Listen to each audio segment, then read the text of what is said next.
you're watching GW News Recap. I'm Azan Jamir bringing you the top stories of the week. Let's have a look at the stories that matter to the headlines.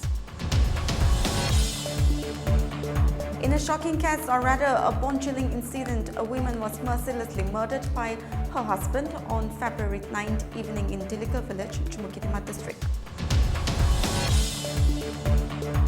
4 days after Biren Singh resigned as Chief Minister, the centre on February 13 announced that President's rule had been embossed in Manipur and the State Assembly placed under suspended animation.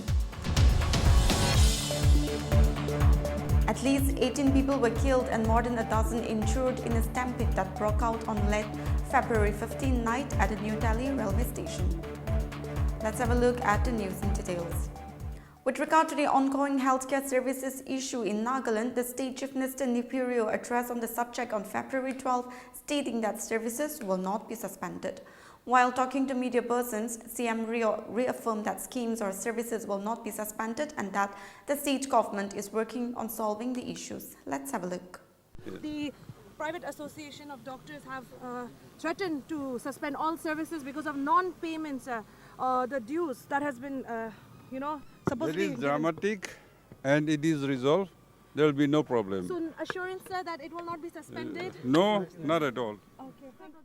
In a shocking case, or rather a bone-chilling incident, a woman was mercilessly murdered by her husband on February 9th evening in Thilixu village, Chumukidima. The victim in her 30s was found dead with her throat slit in her apartment.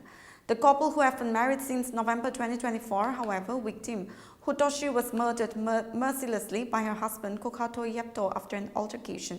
Reports were around that the accused have surrendered himself to Dipupar police. However, later sources revealed that accused did not surrender to police but apprehended from jungle area of Thilixu. Global Window, while speaking to family members off the camera, also stated a shocking revelation and that the victim was 3 months pregnant. Family member also stated that the accused was not under any influence or either drug or alcohol during the course of the incident. Later on February 10th, police handed over the body to families after post-mortem and formalities, thus taken the body to victim's native village under Manipur district.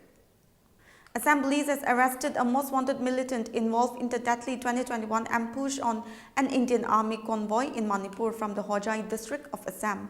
The militant, a cadre of the People's Liberation Army, was apprehended in the Hojai district of Assam as part of a joint operation with the National Investigation Agency.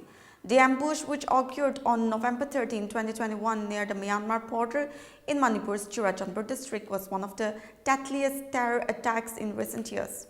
A heavily armed group of militants attacked the convoy of Colonel Viplav Tripathi, commanding officer of 46 Assam Rifles, killing him along with his wife, 8-year-old son and 4 riflemen.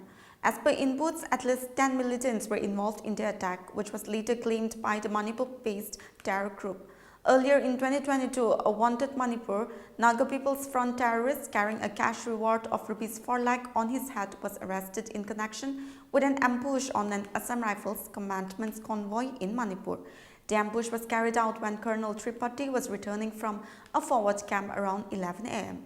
Following sustained intelligence efforts, Assam police tracked down and arrested the PLA militant in Hojai district, marking a crucial step in the ongoing investigation into the attack. Security forces believe this arrest could lead to more breakthroughs in dismantling insurgent networks operating in the northeast. This high-profile arrest is being seen as a major success for Assam police and NIA, reaffirming their commitment to eliminating insurgency from the region.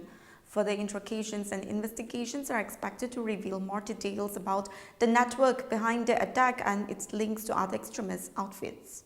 4 days later, Biren Singh resigned as Chief Minister. The centre on February 13 announced that President's rule had been embossed in Manipur and the State Assembly placed under animated suspension. This closes a chapter and opens another in the state roiled by ethnic violence since May 2023.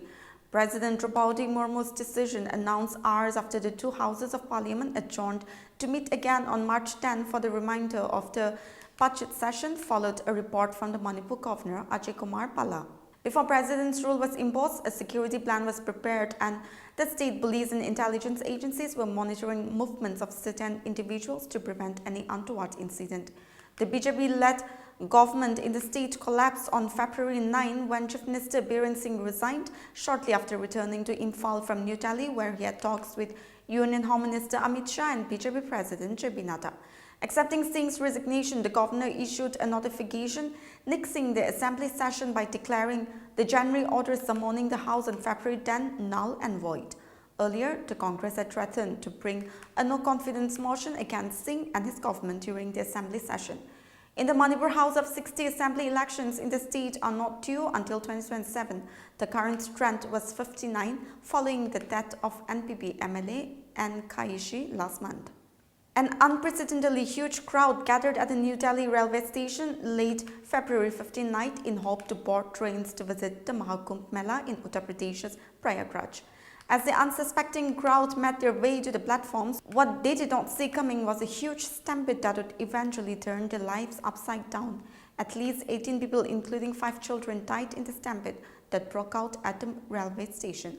Eyewitnesses, while recounting the horror that unfolded at the station, said that help from authorities arrived only when it was too late.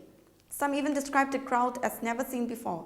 The tragic incident occurred on platforms number 14 and 15 of the railway station at around 9:30 p.m. as per an official statement issued by the Railway Ministry. The stampede occurred after 2 trains to Prayagraj got cancelled, resulting in chaos on the platform. The tragic incident occurred on platforms 14 and 15 of the railway stations.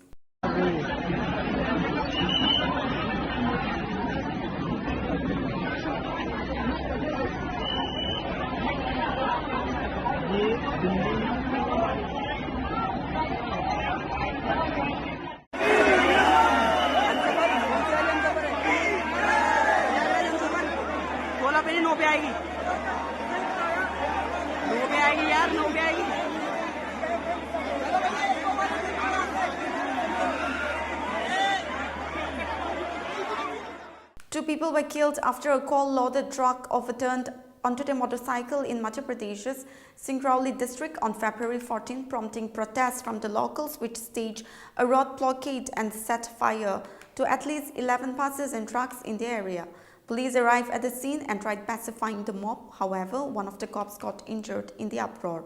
Following the death of 2 men, locals, including the family members of the victims, held protests which turned violent in no time, and the mob set around 11 vehicles on fire. One station house officer has been injured in the incident and no one else has been hurt in the violence, the senior police officer added. Police personnel in large numbers have been deployed in the area to contain the violence and prevent the situation from escalating further. Police promises appropriate action against those responsible for the uproar and setting vehicles on fire. But first, we are trying to complete all the legal obligations regarding the incident and the following law and order, SP Kadari added. The driver of the truck is on the run and the search to arrest him is on the COP, added. Well, that's it for this week's news recap. For more news like this, you stay connected to Global Window. Good night.